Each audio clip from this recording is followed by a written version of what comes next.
In the Maurer household, Friday nights are typically a time for having pizza together and watching a movie. This past Friday, we decided not to have pizza because Josiah's birthday was yesterday. We're going to be having pizza on Saturday, and so we probably shouldn't have it 2 days in a row. Although I also can't say that we made a much better choice in what we ate instead, because we made it Fry Day, as in fried mushrooms, fried cheese, fried pickles, onion rings, and fried shrimp. We only do it like once a year. I can see Barb, she's having a hard time hearing me. I knew she would. We only do it like once a year. We get it out of our system, then we move on. But we did sit down and watch a movie, and since it's December now, we decided to choose a Christmas movie. I don't know if any of you have seen Christmas with the Cranks. It's actually based on a book, I guess. It stars Tim Allen and Jamie Lee Curtis. The premise of the movie is that this couple's daughter will not be home for Christmas this year because she's gone off to serve in the Peace Corps. And so they decide that instead of trying to celebrate Christmas without her, this year they just won't celebrate Christmas. And instead, they'll take the money that they would have spent on Christmas, actually probably a little bit less, they're thinking, and instead they will go on a cruise together. Now, the man, Luther, is pretty adamant that they are going to completely boycott Christmas. They are not going to do anything that has anything to do with Christmas. No decorations, no gifts, no neighborhood Christmas Eve party. He doesn't even want to make any of the normal donations that they make. Now, his wife is very adamant that in order for her to go on this cruise, they still need to give to the church and to the hospital. And so he concedes we'll do those two things, but otherwise, no Christmas this year. Well, you can imagine that this didn't make a whole lot of friends among his neighborhood, who always decorates for Christmas, trying to win the award for the best decorated neighborhood. And mischief ensues, and lessons too, but I think that's what brings me to the passage this morning in Luke today, because this is a passage in which it's a traditional Advent passage. And yet, it may seem a little bit odd for us to be talking about it with the coming of Christmas. I mean, in the storyline of Luke, this happens like 30 years after Jesus is born. Chapter 2, Jesus is born. He's dedicated at the temple. He's left behind the temple as a young boy. And now we go to this proclamation of John the Baptist. And it may also seem a little bit out of place because he's quoting from Isaiah, a prophet who lived thousands of years, hundreds of years before. A prophet who lived in a time when Jerusalem didn't have, and Israel didn't have a king. They were in exile. They didn't have a temple. It had been destroyed. But Isaiah begins in chapter 40, the first two verses with these words, "Comfort, comfort my people, says your God. Speak tenderly to Jerusalem and proclaim to her that her hard service has been completed, that her sin has been paid for, that she has received from the Lord's hand, doubled for all her sins." And it's out of these words of calling for comforting the people that Isaiah declares this voice crying out in the wilderness. It's out of this prophecy from Isaiah, and out of these words at the beginning of what Jesus' ministry was to be, that Luke this morning is setting the stage for this bigger picture of what it is that God was going to do in the world through Jesus, through his life and his death and his resurrection.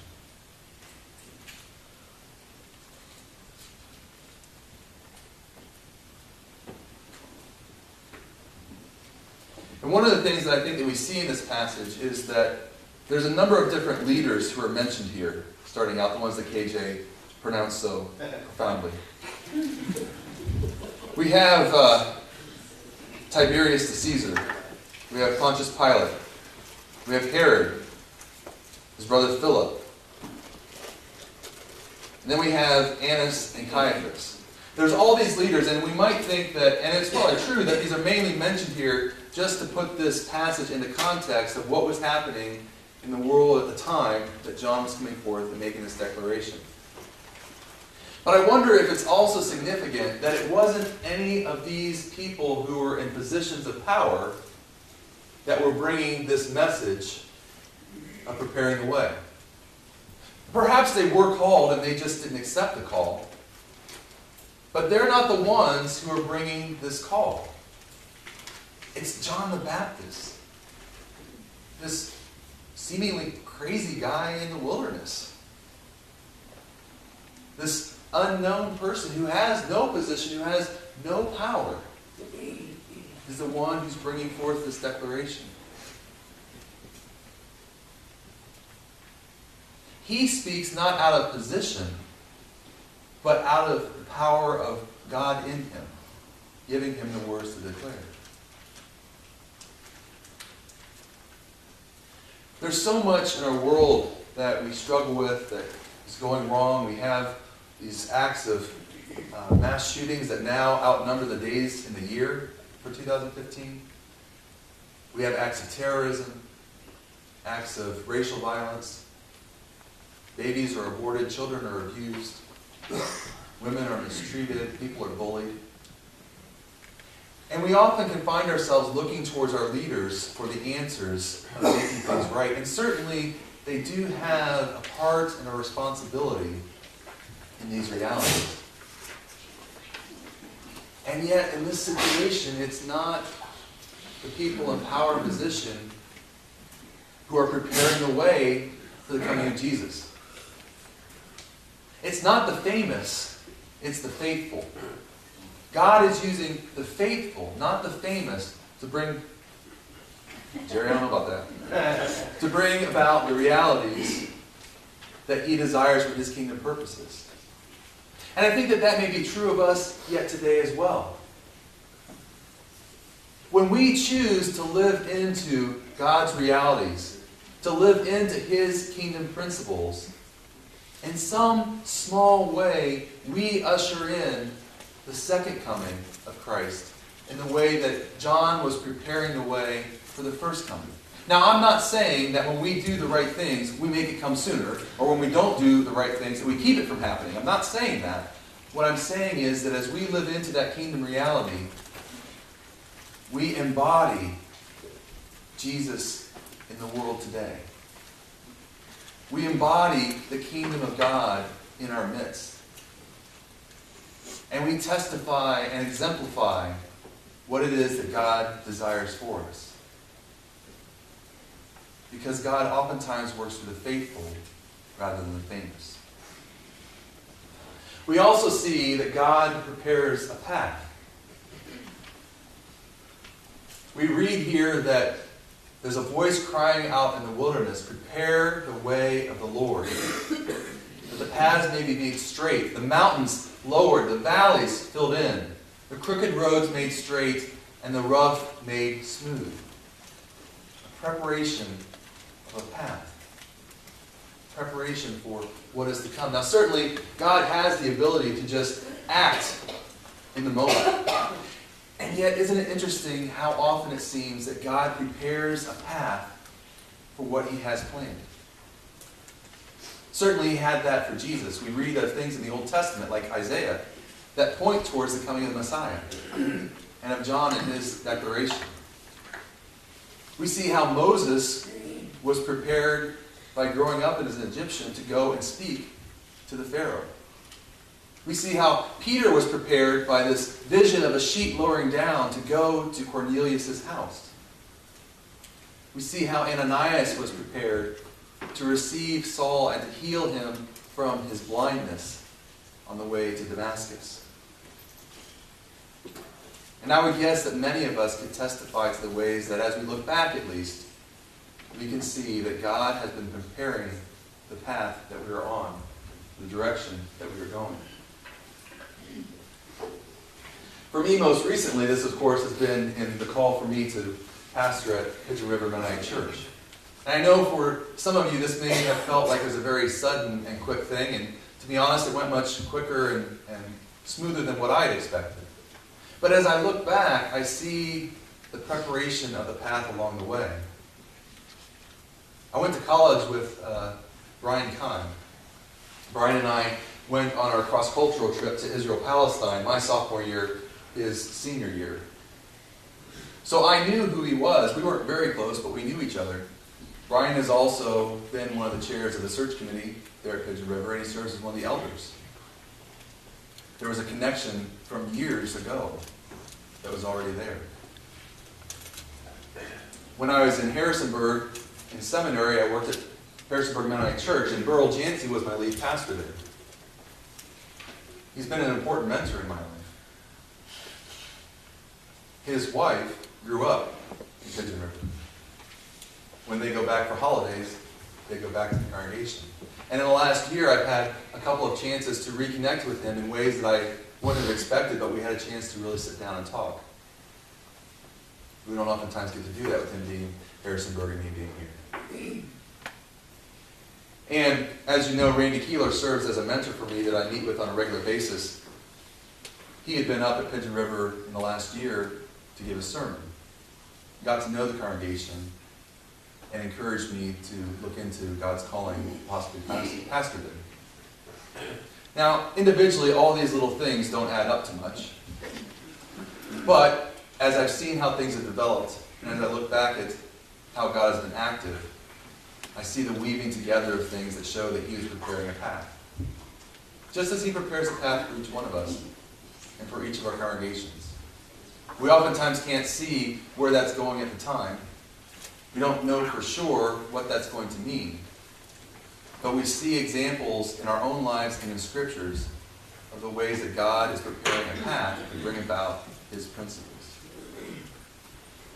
The other thing that's significant to me about this passage is that the preparation that He does, in this instance at least, is a changing of the lay of the land. These aren't things that normally happen.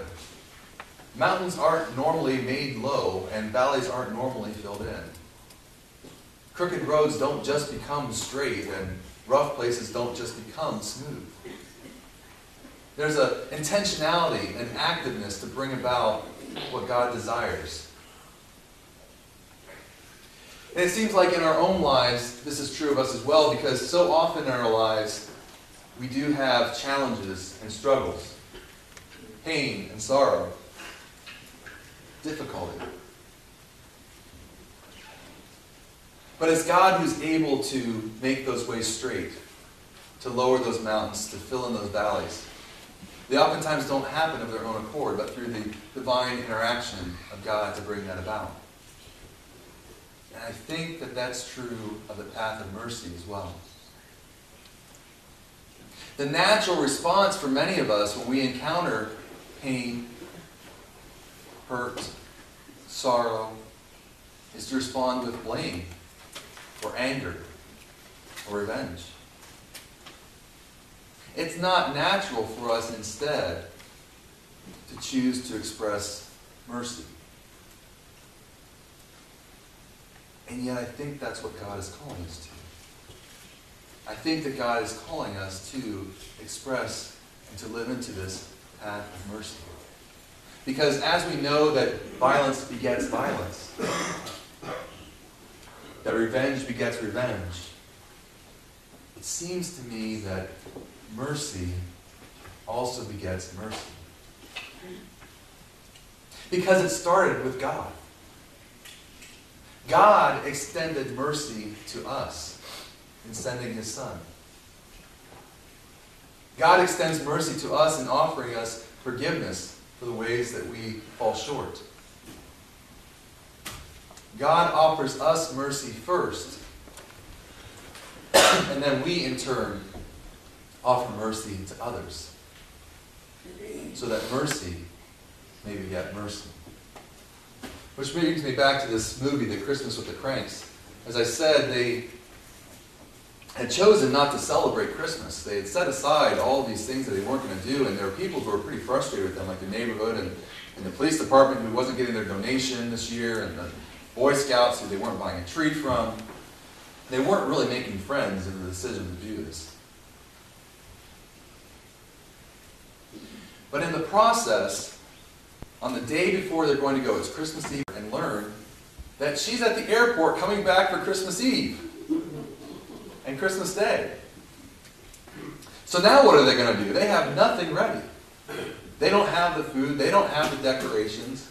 And they begin to scurry around trying to make this happen in less than 24 hours to get ready for Christmas so that she can have the Christmas that she's always had with the party and the food and everything.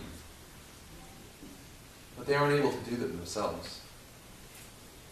The only way that they're able to bring about this is through the mercy of their community coming together and supporting them.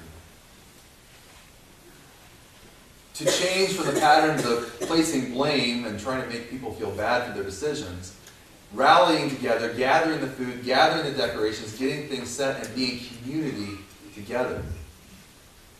The Cranks instead experience the mercy of their community. And in return, Luther Crank extends mercy to his neighbor. His neighbor's wife has been diagnosed with a relapse of cancer. He's not going to be able to use this cruise anymore anyway. And he's not necessarily on the best of terms with his neighbor either. But he chooses to extend mercy and to give that cruise package to his neighbor and his wife as a gift. At no charge, with no strings attached. The mercy that he received, we get mercy to his neighbor.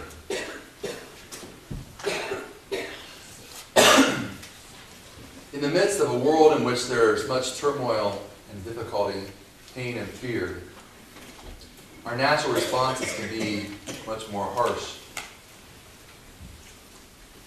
much more emotional, much more harmful. And yet it seems to me that God calls us to let go of those ways and instead to live into the path of mercy that he has set before us.